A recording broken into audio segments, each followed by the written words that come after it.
No. You have something, bring. You have a question, say. Bismillahirrahmanirrahim. As a mureed, from time to time I often get alone, sometimes with no one around me and sometimes without any Saliheen around me. What is the hikmah to that, and how should I cope with such situations? Bismillah ar-Rahman ar-Rahim. What is the hikmat? What is the wisdom of being alone?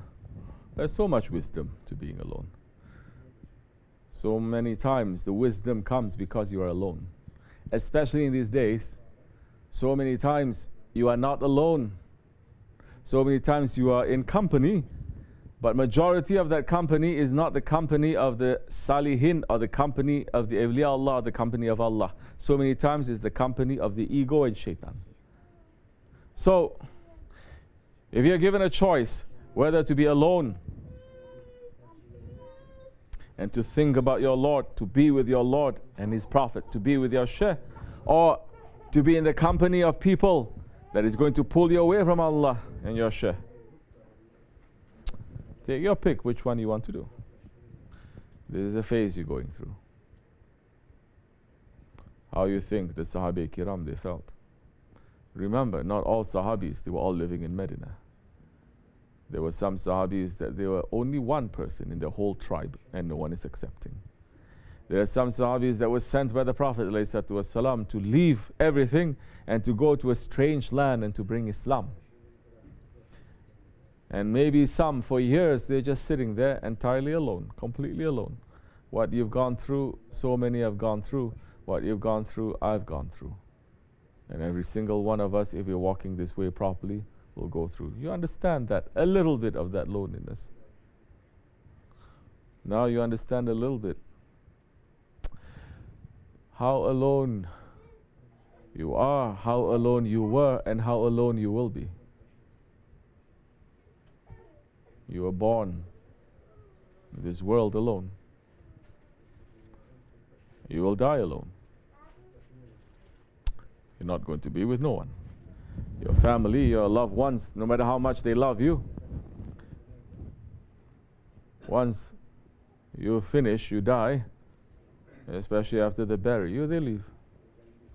So many, even before they bury, they leave. That is unbelievers' tradition, now Muslim tradition, where the funeral, you are supposed to understand the reality of the funeral for those who are living, not for those who have passed. Those who have died, they understand the reality. They are in the reality, whether they like it or not. It's those who are living, the funeral is for them.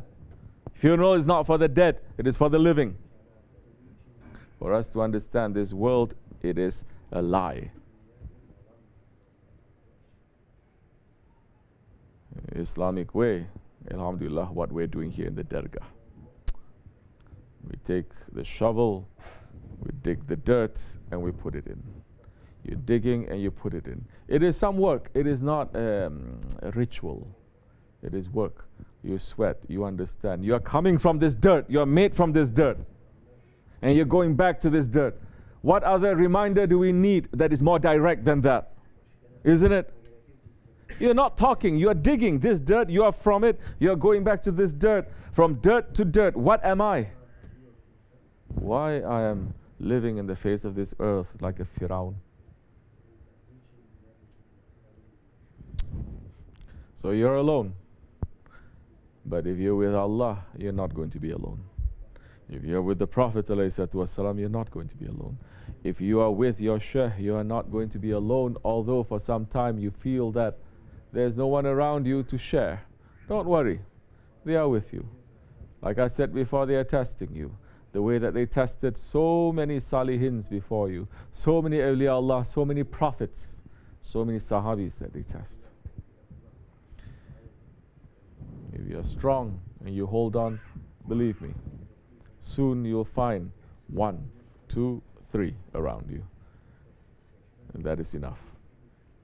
Those around you that are going to be believing and understanding and giving you support, and that is enough. Too many people, they're going to give you so much headache anyway. After a while, it becomes just a social gathering. Inshallah Rahman, may it be easy. I know it can be difficult sometimes, but what is the flip side of that? You're going to be together with so many idiots around you. Every time you go with them, they're going to fill you up with darkness. You come back home and you say, what did I do? How did I spend my time? So much time I'm spending, it's like a big hole in my heart now. I feel so dirty. I want to be praying now. Pray. You are alone in your prayer too, you and Allah. Even in a group, you are alone. It's you and Allah. Even if you are 1,000 people, when you're praying, it is between you and Allah, isn't it? May Allah always make us to be connected to our Shaykh. That time. Don't worry. It's only for a short time we're going to feel this way in this world. If you don't feel like you're a stranger in this world, you're not a believer. If you feel that this world is what they say, American, if this world is your oyster. I don't know why they say oyster. Why not mussel or clam? You like oyster? This world is your oyster. Then that time you're not a stranger to this world. It'll be very difficult that time for you to leave this world because you fall in love with it. And the hubub dunya, it is the first step to complete destruction of your spirit. Assalamu alaikum wa rahmatullah.